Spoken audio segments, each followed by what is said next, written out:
le président du Sénégal, et à notre doyen, le président de la Côte d'Ivoire, il ne faut pas être utilisé par une puissance étrangère pour son agenda personnel. Demain, vous ne serez pas là. Demain, quand vous ne serez pas là, parce que tout humain est appelé à partir, il ne faut pas que ce soit vos traces que l'Afrique va retenir. Il ne le faut pas. Ce n'est pas honorable pour votre peuple. Et d'ailleurs, est-ce que les militaires de ces pays vont venir tuer leurs frères nigériens? Je suis sûr que non. Personne ne veut de cette guerre. Moi, j'étais surpris un peu récemment par une sortie de mon cadet Macky Sall. Vous savez, en 2018-2019, moi je suis beaucoup. Macky Sall a une conférence sur la paix au Sénégal, s'est interrogé. Il dit, mais comment au Mali, on est jusqu'à 15 000 hommes armés et le terrorisme continue de s'étendre? Personne n'a pu lui répondre. Vous voyez, cette lucidité est perdue cette année. Quand le Mali a demandé à l'administration de partir, c'est le même que j'ai entendu dire, mais comment les Maliens vont s'en sortir si l'administration n'est plus chez eux? Mais il faut apprendre à être cohérent. Vous savez, quand on dirige les pays, on travaille pour l'histoire. Il faut penser à ce qu'on laisse. Il faut penser à son héritage politique. Les doyens vous faites bagner, les gens disent ce qu'ils veulent de lui. Chacun a son opinion. Moi, je ne rentre pas dans les débats idéologiques, mais je constate seulement que son grand parti, le RDA, ils l'ont fondé au Mali. Mais plus, vous savez, à la veille de ce qu'on appelle la démocratisation, vous faites bagner a dit aux Européens, il les a mis en garde, qu'ils sont en train d'exploiter l'Afrique, mais qu'un jour viendra, dans 40 ans, dans 50 ans, on est aujourd'hui peut-être à 50 ans,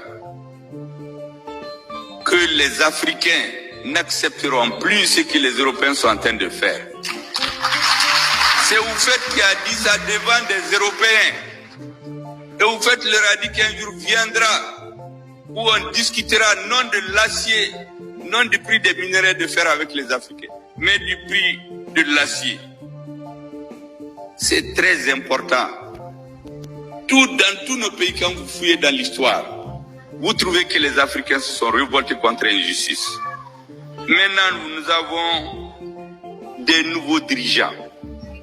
La jeunesse ne veut plus ce qui s'est passé par le passé. Elle n'en veut plus. Il faut changer de paradigme. Il faut que le prix du cacao soit fixé à Abidjan, au Ghana désormais, et non à Londres ou à Paris. Il faut que le prix de l'or soit fixé au Mali, en Afrique du Sud, et non à Londres ou à Paris. Il faut que le prix du cobalt et des matières rares se fixe au Congo, et non à Paris ou à Londres ou à Bruxelles. C'est pour ça que nous battons. Je dis donc aux Nigériens pour terminer, tenez bon, vous n'êtes pas seuls. Toute l'Afrique regarde aujourd'hui le Mali, le Niger, le Burkina Faso et d'autres pays. Je comprends que pour des questions de sécurité, nos amis européens vont dire à tel ou tel chef d'État, attention, il ne faut pas que ça prospère au Niger, sinon ça serait votre tour. Mais ça, c'est une façon non historique de voir la situation. Un président qui travaille bien, il s'entend avec son armée, il n'y aura pas de problème. Mais un président qui vient dire à son armée de baisser les armes, parce que les terroristes sont plus forts que lui. On appelle les gens pour vous aider, le terrorisme s'étend. Mais l'armée est obligée de prendre ses responsabilités. Et je finis par vous dire que l'armée ne peut pas à elle seule prendre une situation en main. Il lui faut être avec son peuple. Les Nigériens sont majoritairement aujourd'hui pour le changement. Le prix de l'uranium, pourquoi on ne le fixe pas au Niger? Au lieu de prendre seulement l'uranium au partir. La Guinée, c'est un scandale géologique. Pourquoi on ne fixe pas le prix des matières premières là-bas? On vient seulement prendre dans des bateaux et aller le fixer ailleurs. Nous n'en voulons plus. Donc vous êtes nos ambassadeurs. Dites aux Africains, nous ne sommes contre personne.